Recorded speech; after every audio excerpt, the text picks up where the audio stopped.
دوستانو تازه پرون د افغانستان سفارت په اسلام آباد کې ویلي دي چې د پاکستان فارن منسټري یا وزارت خارجه دوی ته خبر ورکړی دی چې باید له اسلام آباد او راولپنډي څخه افغانان نورو ښارونو ته لاړ شي او په اسلام آباد او راولپنډي کې ون ډاکومنټ رژیم یعنی صرف پاسپورت او ویزا قبلیږي.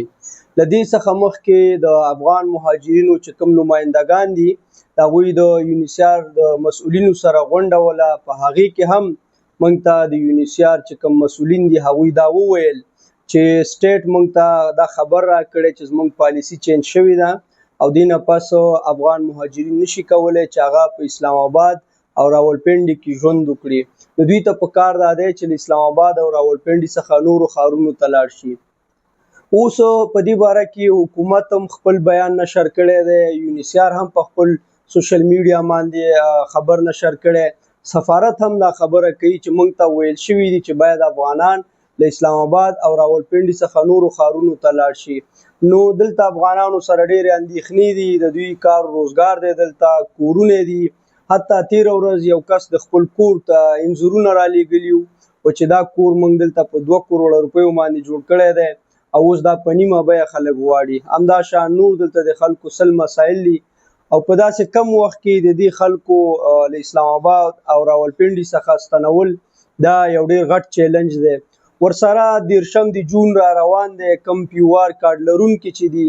هغوی سره هم دا اندېښنې دي چې د دوی سرنوشت به څه کیږي، ځکه چې دا خلک دلته له تېرو 40 کالو راهیسې ژوند کوي او موجوده وخت کې آماده نه دي چې دوی بیرته افغانستان ته لاړ شي، ځکه افغانستان کې هم مسایل ډیر زیات دي. د دوی د اولادونو تحصیل مسایل شته دي، د دوی لپاره د شیلټر یا د کور د اوسېدو مسایل شته دي، هلته کار روزګار مسایل لري، هلته ځینې امنیتي مسایل د خلکو شته دي هلته. نو دا ټول چې سړی راټول کړي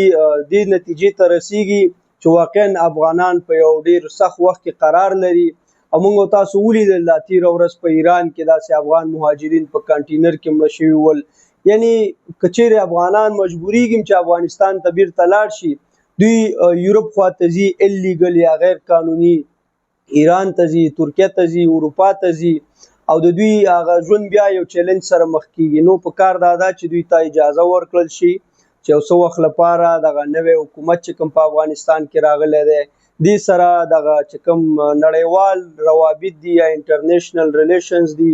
د دوی طالبانو سره تعلقات ښه شي، هغې نه بعد که بیا افغانان افغانستان ته ستنول کیږي هم د یو پراپر میکانیزم له لارې دوی خپل هیواد ته واستول شي. ډېره مننه.